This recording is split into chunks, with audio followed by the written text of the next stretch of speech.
Jones, and this is my interview. So, for the first question, it says, how would your life experiences up to this point prepare you for a management role? Growing up, I come from a middle class family where we didn't have a lot. Both of my parents did not graduate high school, and they got their GED about a couple years after that. They ended up dropping out. My mom was a young parent. By the time she was 16, she had 2 kids, and then my dad came into her life, and then she had another child, and both of them not having the education that they wanted made looking for a job a lot harder, especially back then with how low, even to this day, minimum wage is and how difficult it is to take care of a family.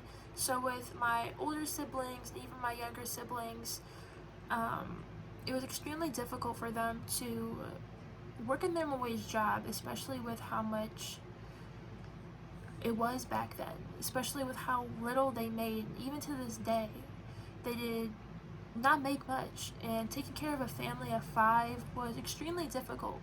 So for me especially, because I am the youngest besides my adopted siblings, they definitely pushed working for what we have. They definitely pushed that nothing in life comes for free. So just work for what you have, get the education you need to succeed. And that's something that my mom has drilled in my head since a young child. It is something that has stuck with me to this day, where I have worked for everything that I have, other than my mom paying for this house and for these bills that keep piling up to this day. It's stressful, and growing up and seeing that and taking care of younger siblings and then watching my older siblings go through a lot themselves, where 2 of them actually ended up being homeless after they moved out, and not being able to take them back in because we don't have room, we don't have the resources to help. It is something that has stuck with me and made me a better person in the end, and I really feel like that helped me prepare for a management role. I used to work at Moe's, and a lot of my outside information that I learned I brought into the workplace. I was a manager at Moe's, and I understood, the whole employee-employer relationship, and really how to work for what we have.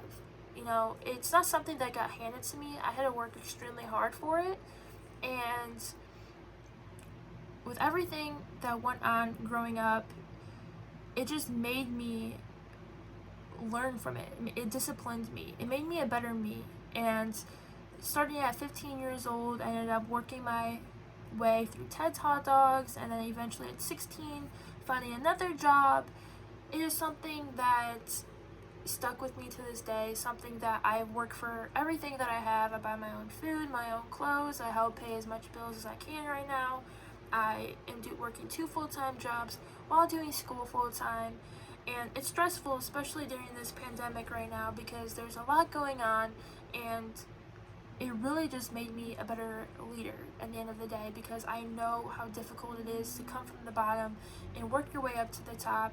And it's something that I never want to lose grasp of, because it's something that I am extremely proud of and that I want to stick with me forever.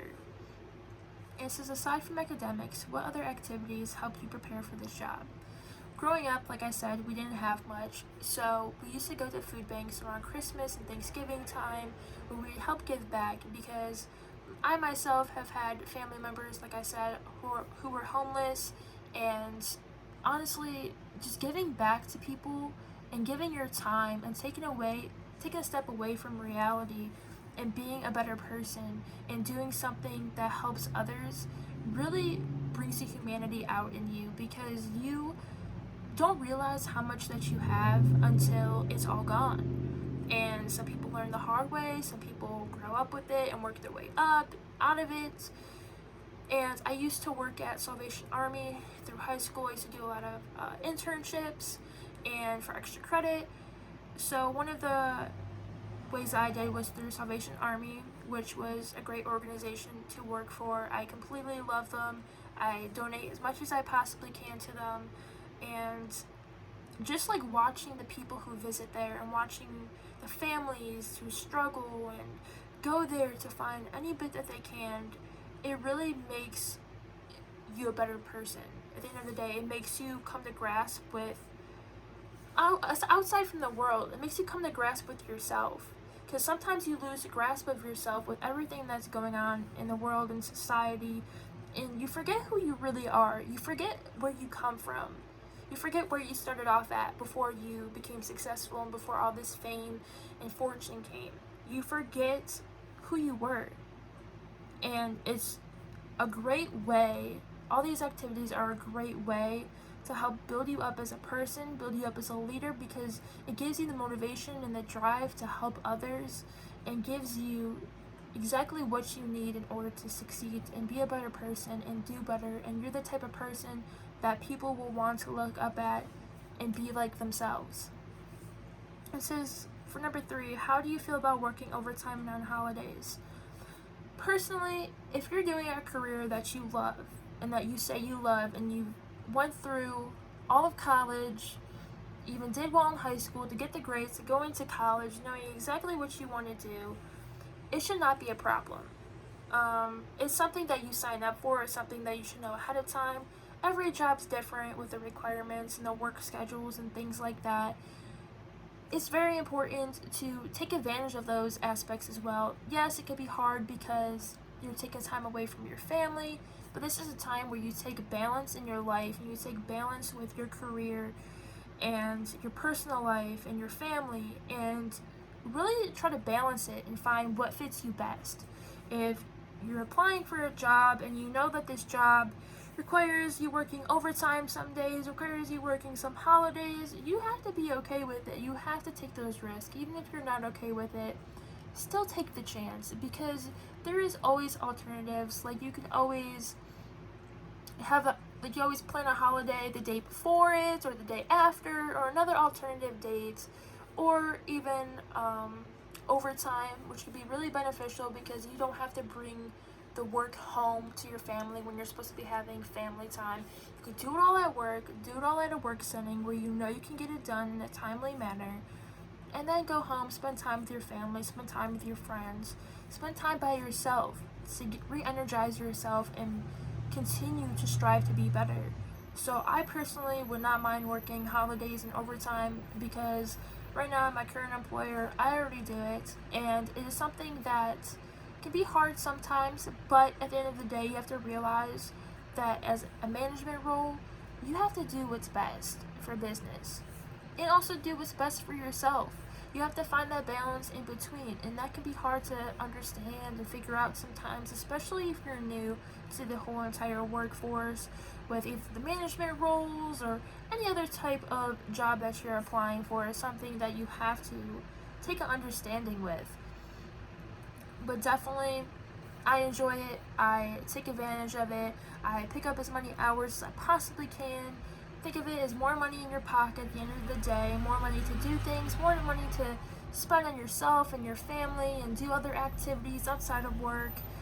And for holidays, you're not always going to work every holiday, and if you do, or you might work every other holiday, take advantage of it. Understand that your family has to also grasp with it, your family also has to understand, and it's something that everyone just has to come to terms with.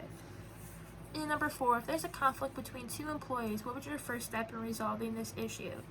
So my first step would be to set both employees aside. And the reason is because you want to get this story from both sides, from each person. And the struggle is you don't really know what the truth is. You don't know if the truth is going to be brought up at all, because the person you're talking to automatically believes that they are correct.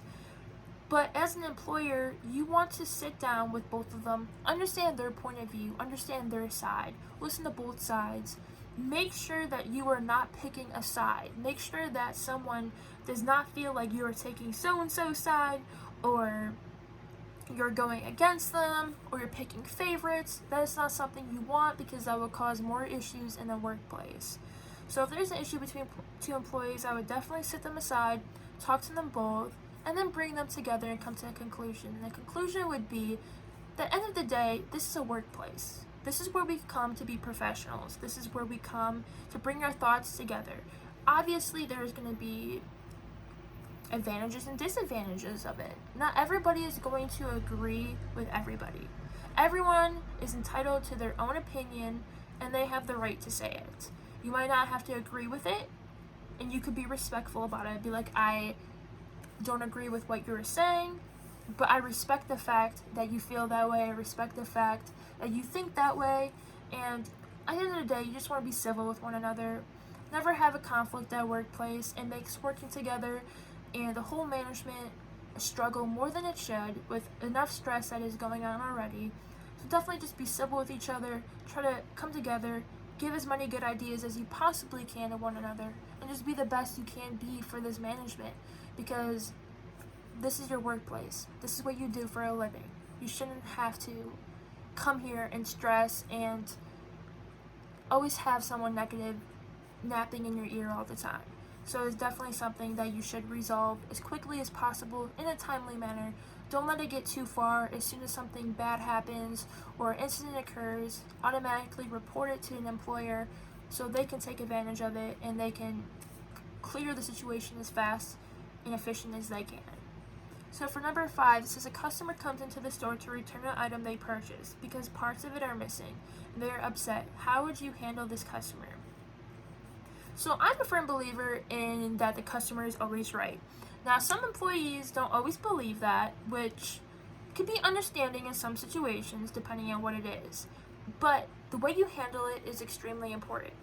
You want to take and give them the best situation that they can make out of it, because when a customer comes in with a missing item that has missing parts, you want to give them the best service that you can, because not only did they take the time out of their day to drive all the way back from wherever they came from to return this item in an unhappy mood, obviously, you want to try to give them the best experience from that point out, because from what you do at that moment shows whether or not this customer will come back and continue to give your business service or not.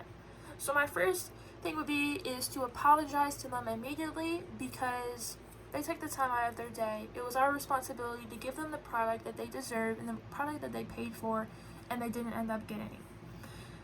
I would then take the item, inspect the item, see what was missing, and I would either go from there as a management role.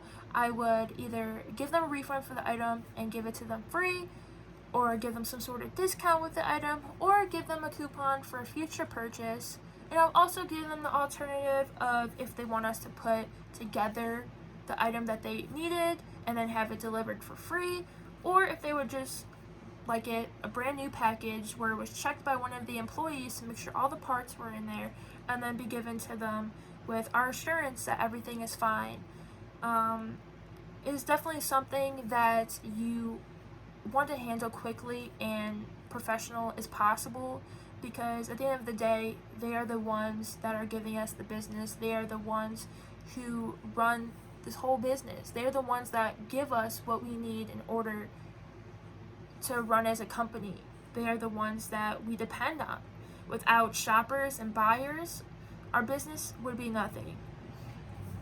So definitely take advantage of that, apologize to them, and try to give them the best experience from there on out, and really just come to terms with them, try to do better next time, and get your employees and employers to take advantage of what happened and to learn from it, and either check other items similar to it to make sure all the pieces are in there for future purchases, or even just check all items in general before you put it out. Make sure that everything's in there. Make sure that there's nothing missing, because you don't want to be known as that company that they can't rely on and that they can't trust. So that's the end of my interview. Thank you.